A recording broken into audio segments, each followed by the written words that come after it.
Hello everybody and welcome back to Red Eagle Politics. Make sure you guys like this video down below and subscribe to the channel if you are new.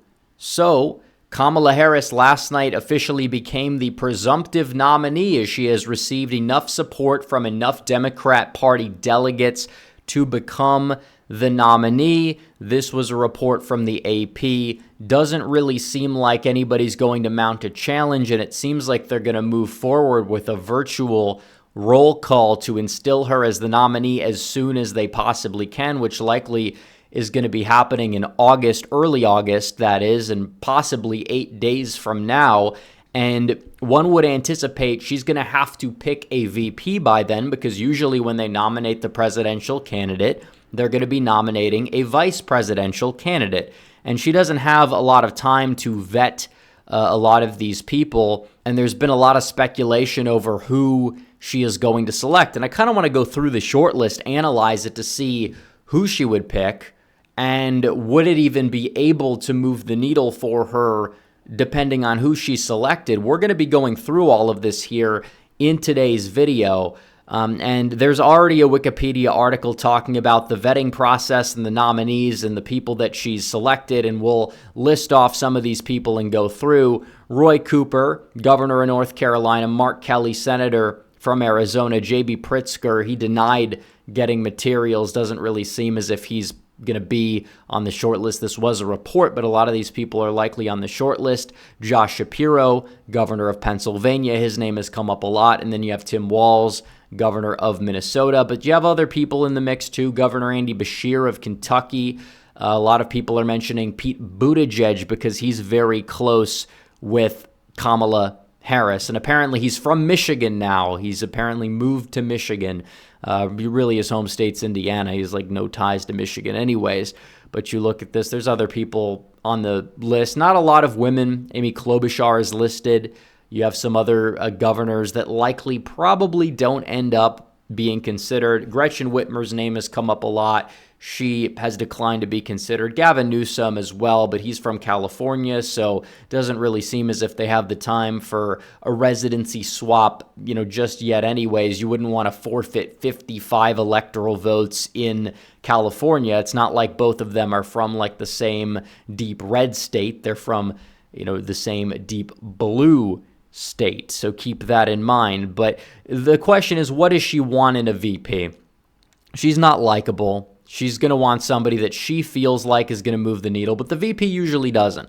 And it's obviously going to probably end up being a white guy to balance out the ticket, because in their mind, this might help us, stop the bleeding with some of these white working class voters. But in reality, the VP pick doesn't usually add much. It usually doesn't hurt you a lot either. It's just kind of there. And the Democrat base in and of itself is likely going to get behind Kamala Harris. The polling shows it, but it's not like there's a VP that's going to be able to peel away from the Trump base. Against Harris, he's actually polling higher than he was against Biden, but Harris is also polling higher than Biden was. There's not a lot of undecided voters. So I think that she's going to probably pick that, generic white guy, but it's also likely got to be somebody that doesn't have anything to lose, because this ticket, it's not the favorite. They probably are going to lose to Donald Trump, but they want to stop the bleeding, maybe down ballot, galvanize their own base. They see Kamala and her career as politically expendable. If she loses, they're never going to have to really hear from her again. They could, change the party direction, do what they need to do. So whoever her VP is probably somebody that does not have any 2028 aspirations. So you go through the list. Roy Cooper, he probably would be, in my opinion, one of the front runners. He doesn't seem to have any aspirations, and he's already campaigned with Kamala Harris. He is close friends with Kamala Harris and has been for quite some time. I think Harris Cooper in and of itself as a ticket, probably, she would see that as marketable, or the people around her that are going to make the decision see it as marketable. I hope personally she's the one making the decision 100% herself, because I really feel like if that's the case, her lack of a political acumen would probably, enable her to make the weakest possible pick that she could.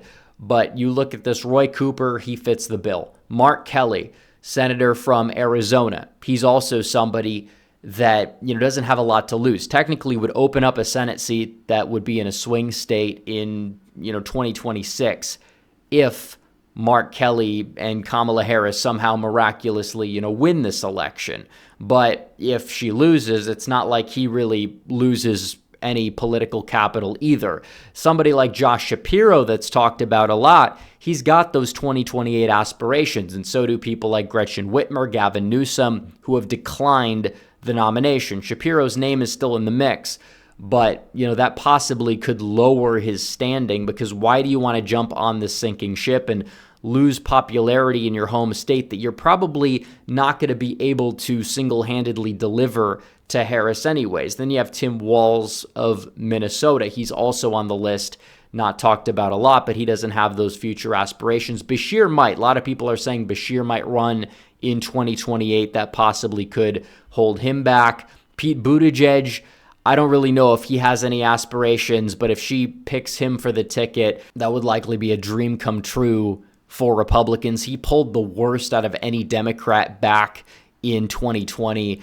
And in regards to minority voters, zero support, zero enthusiasm. Vance would eat him alive for like the Rust Belt thing being a fraud that Buttigieg is, and the whole East Palestine thing was a total disaster. That would basically be Republicans kind of, being handed a little bit of a gift if she decides to go with Pete as her running mate. All these other people like Gina Raimondo, William McRaven, a lot of people have talked about them running for, political office, higher office in the past. It's never really amounted to anything. I don't think it's going to be Warnock. I don't think it's going to be Klobuchar or Jamie Raskin. A lot of these lesser known people, probably not going to be any of them. But it probably is going to be one of the names that's being talked about a lot. I think Roy Cooper probably spearheads the list. And I think that you just have someone who's generic enough to not sink the ticket. She'll go with him. He doesn't have future aspirations. Mark Kelly, he's an astronaut. That's interesting. But still, I don't know if he really does enough to deliver the state of Arizona. And all these people that have won, like Roy Cooper, Mark Kelly, they've gone up against weak candidates, and it's not like they're electoral juggernauts themselves. And they would definitely lose a lot of popularity in their home states joining the ticket. Same thing with Josh Shapiro. First time he runs for attorney general, runs against a really weak, underfunded candidate, ends up winning, outperforming the top of the ticket by a couple of points or so. Did the same thing in 2020. 2022, he's faced with Doug Mastriano, who was an abortion abolitionist virtually and did not spend any money in a year where Roe v. Wade was overturned and became more of a state issue. And Shapiro was able to win off of that, pivoted to the center. He's got a decent level of popularity as governor, but again, that doesn't necessarily translate nationwide. If he joins the ticket, his popularity in Pennsylvania is going to plummet. He probably doesn't do enough to move the needle in Pennsylvania, probably maybe by a point or two. There's no denying there might be a little bump, but it's not really going to be by a whole lot. Biden in Delaware, you might be able to say, well, that's different because Delaware is a state that doesn't get a lot of attention. Sarah Palin definitely helped McCain out in Alaska because Alaska, again, a state that doesn't usually get a lot of attention. But you're talking about a state like North Carolina, Pennsylvania, just doing the math, John Edwards didn't significantly help out John Kerry in the state, if at all. So, you could say that maybe Shapiro would help a point or two in Pennsylvania. Harris is down by 4 in Pennsylvania.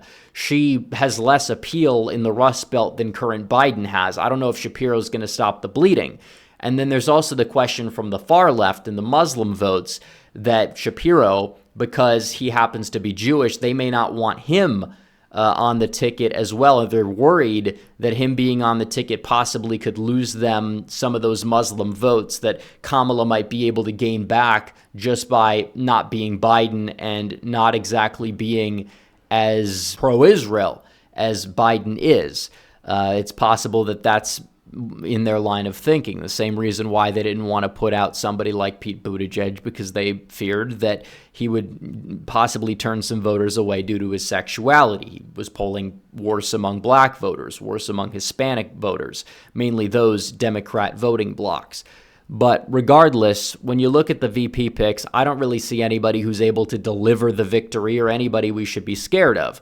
A lot of people have been mentioning Josh Shapiro as, oh, he's popular in Pennsylvania.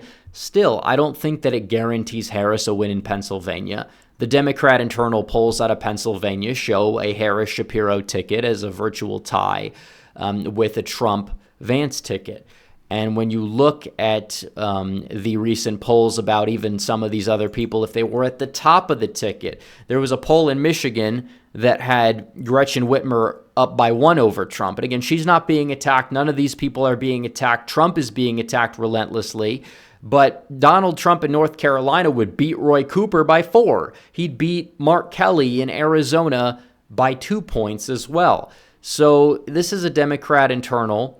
And even these people, if they're at the top of the ticket, they're not able to beat Trump. They're not able to deliver a victory. So if they're just added to the ticket, is that really going to help? And when Harris is so polarizing, she arguably has a high floor, but also has a low ceiling. The VP pick may matter less. Donald Trump already, he's out there. He's polling at 48.5%.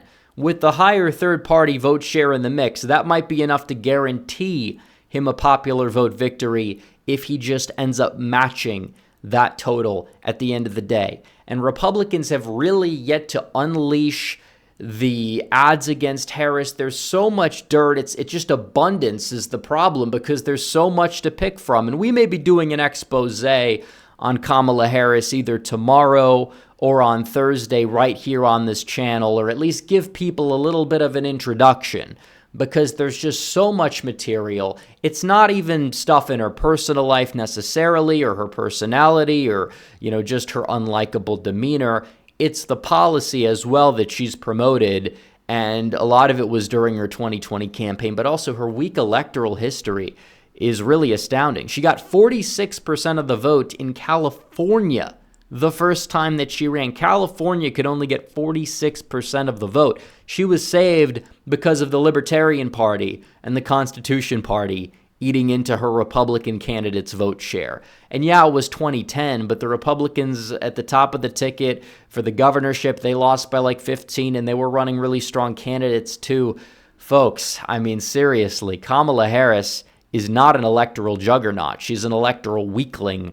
And we're kind of going to see that on full display if Republicans play their cards right, but you can't take this challenge lightly. Democrats just got a big fundraising boost because of this. They think that button mashing and shaking up the entire, political scene is going to help them, but it's a big gamble. And it likely is not going to pay off if we just keep doing what we're doing and stay on message and just go out there and win come November. So anyways, guys, thanks for watching this video. Like this video down below, comment down below, subscribe to the channel, hit the bell for notifications so you never miss another video. Follow me on social media. The links are all in the description down below, and I will see you guys in the next one. Red Eagle, out.